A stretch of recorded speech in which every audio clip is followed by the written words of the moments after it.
When I went over to my best friend's house with my little daughter, we heard some obscene voices echoing in the hallway of the apartment building in broad daylight.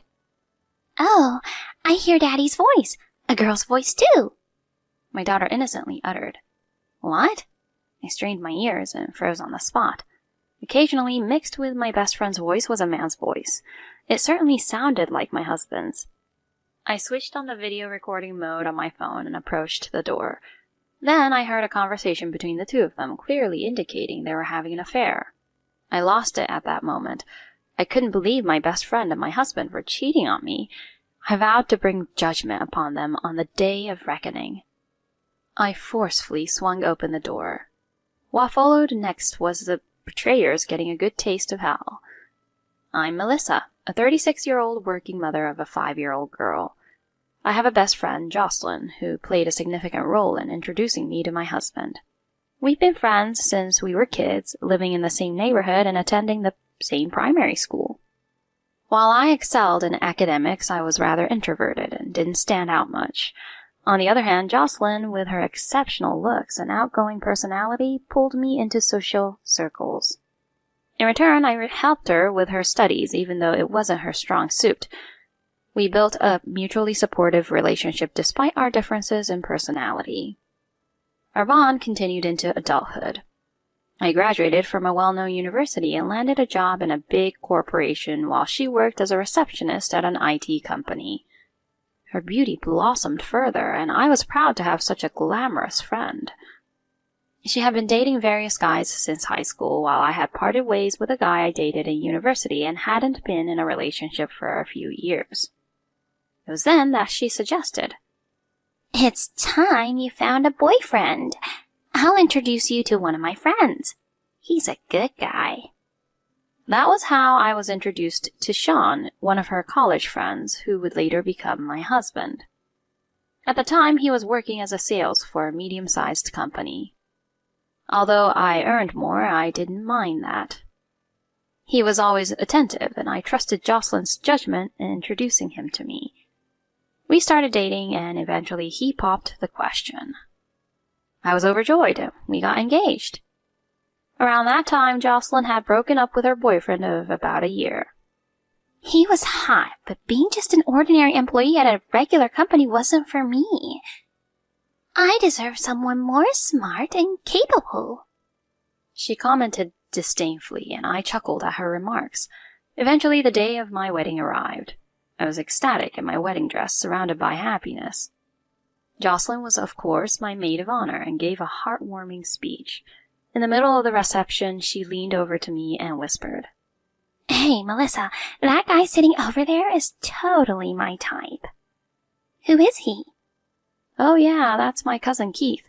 He's 4 years older than us." "Ooh, nice. What does he do for work? Does he have a girlfriend?" She was all excited and asked me all sorts of questions, then she headed over to chat with him after dinner. Keith was my mom's older sister's son. He had a great job, and he was good-looking and all, so he was my proud cousin. We had been close since we were little, and I admired him as my brother.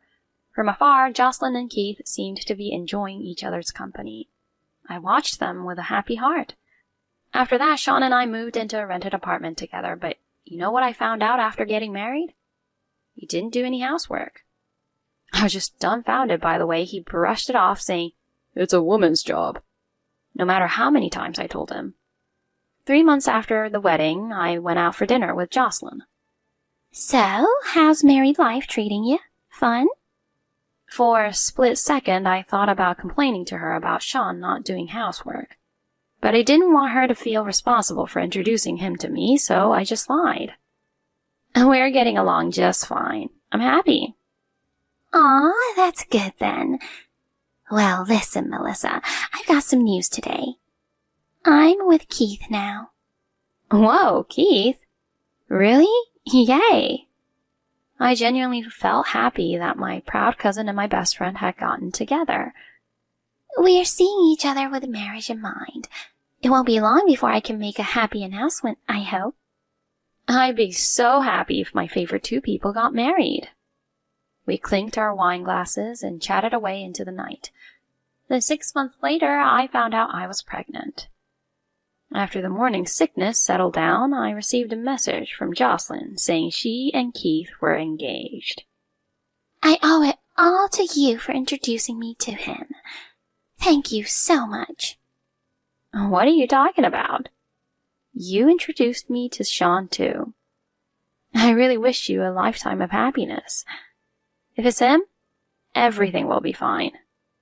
And so they had a beautiful wedding and tied the knot. A while later, Keith said with a coy smile, I never imagined I'd end up marrying your best friend. Let's hang out as couples from now on. I happily agreed. After that, Sean and I, along with Keith and Jocelyn, met up regularly. Couldn't drink because I was pregnant, but it was like a fun double date. Eventually, I gave birth. It was a girl, and we named her Emma. I was ecstatic when Keith and Jocelyn gave us a splendid gift for the birth. After being discharged from the hospital, Sean, who had taken a leave of absence from work, and I started taking care of Emma. But he hardly did any child care. He'd pick her up whimsically, but as soon as her diaper got wet or she got hungry and started crying, he'd just hand her over to me. Maybe she's hungry. Make some milk for her. No way. I don't know how to do it. You should. I've told you how to do it so many times. Fine, then can you do the laundry for me instead? Ugh, that's a hassle. No way. I'm gonna go out for a bit. Instead of trying to learn how to take care of our child or even do housework, he just kept neglecting everything. I was exhausted from giving birth and sleep-deprived from breastfeeding. While I was busy with chores and taking care of the baby, he just lounged around at home, glued to his phone. Sometimes he just casually went out and didn't come back all day. I was annoyed, wondering what the point was of him taking a leave. But I was too busy with childcare and didn't have time to worry about teaching him, and complained about him when Jocelyn called me. I didn't even have the luxury of considering her debt of gratitude for introducing him to me anymore. Jeez, he's terrible. It's supposed to be a team effort, she said sympathetically. By the way, are you thinking about having a baby soon? Keith would be a great dad. Yeah, someday. I want to enjoy being a graceful housewife a bit longer. Since I couldn't interfere with her decisions about having children, I just went along. Even after Emma was born, I kept having phone conversations with her and occasionally invited her and Keith over for dinner. Keith totally doted on Emma, saying, You're welcome to our place anytime. When Emma turned 2, Sean came home with a sulky face one day. Man, I got scolded unreasonably by my boss again. You did mention you guys didn't get along well. Are you okay? Of course not. I was so fed up that I handed in my resignation on the spot. What? I was flabbergasted. Even though I was back at work, there would be more expenses with Emma, and yet he decided to quit his job without consulting me. Don't worry about it. We'll manage with your income for a while. I also want to relax while I get unemployment benefits. So, I'm counting on you. And just like that, he suddenly became unemployed. I wanted to leave the housework and childcare to him since he was at home, but all he did was drive Emma to and from daycare. He left all the housework for me to do after coming home from work. Since he was out during the day, I thought he was seriously looking for a job, but he couldn't find one, and eventually his unemployment benefits ran out. In the end, he got a new job through connections, but by then my feelings for him cooled down. 3 years have passed since then, and I'm still working while caring for Emma and doing all the housework. On the other hand, Sean claims to be busy with work and spends more and more time away from home. Still, I remember his period of unemployment and think that at least he has a job now, so I keep quiet. I've been meeting up with Jocelyn and Keith as before. Even though they haven't had a baby yet, they seem happy together, and there's no reason for me to meddle.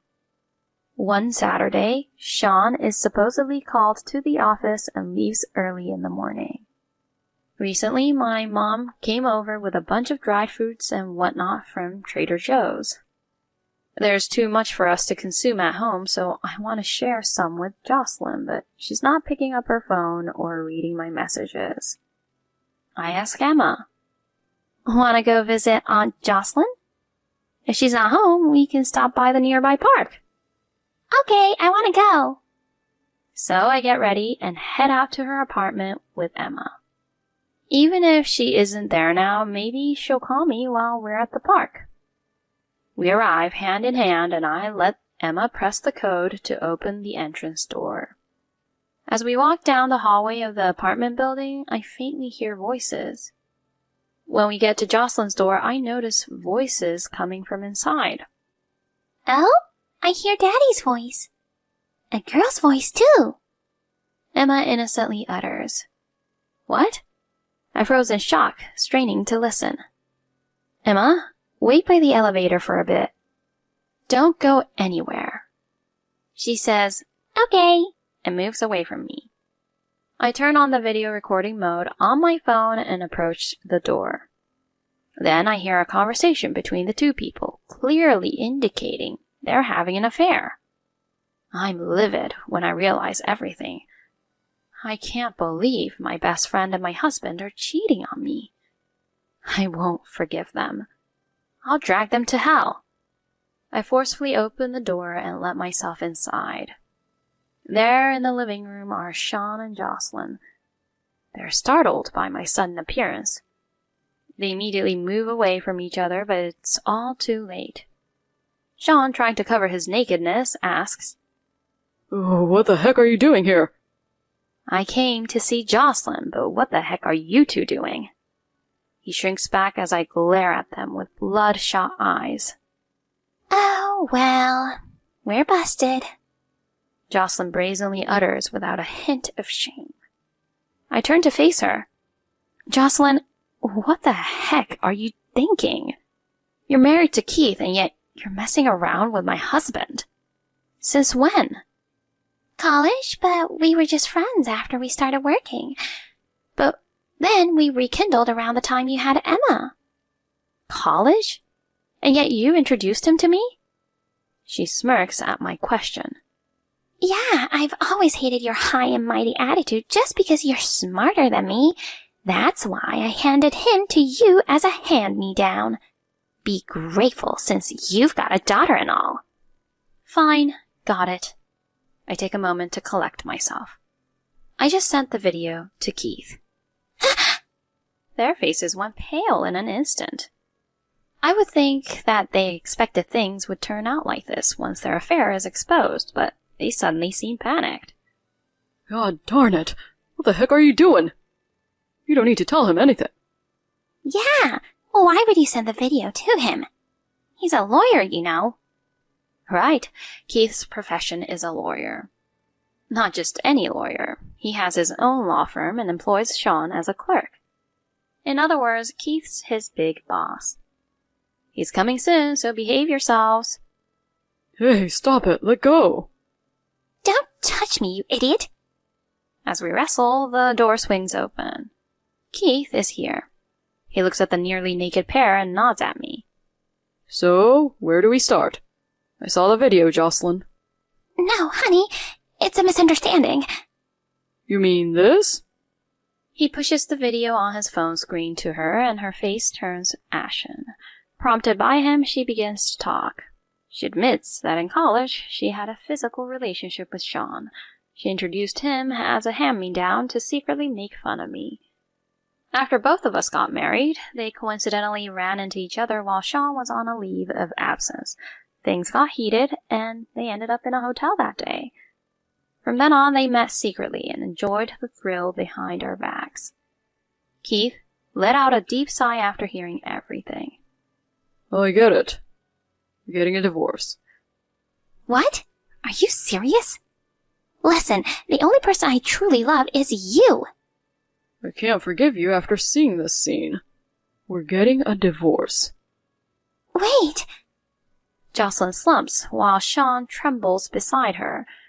Keith then turns his gaze to him. Now it's your turn. I gave you the job, but your work is sloppy and frankly useless. It makes sense now why your previous boss was scolding you. What the? Your attitude may have been bad, but I was willing to overlook it because you're my cousin's husband. But now that you've been caught cheating with my wife, it's a different story. You're fired. Fired? Please, I beg you. He pleads, but he's brushed off. Then he stumbles over to me and kneels on the floor. Honey, I'm really sorry for what I've done. I apologize. Please, forgive me. I don't want to be separated from Emma. Let's go back to being a happy family. That's when I cut him off. Don't even joke about it. There's no way I can forgive you for cheating with my best friend. We're getting a divorce too. And both of you better be prepared because we'll be seeking alimony.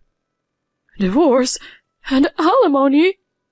Jocelyn and Sean are both shocked, but Keith smiles as he informs them. Of course, we'll be seeking alimony. And we'll make sure to collect it even if we have to take you to court. You should be grateful I didn't punch you, Sean. They break down into tears and protest. Leaving them in their tumultuous state, I head home with Emma. A year later, the divorces of Jocelyn and Keith and Sean and me are finalized.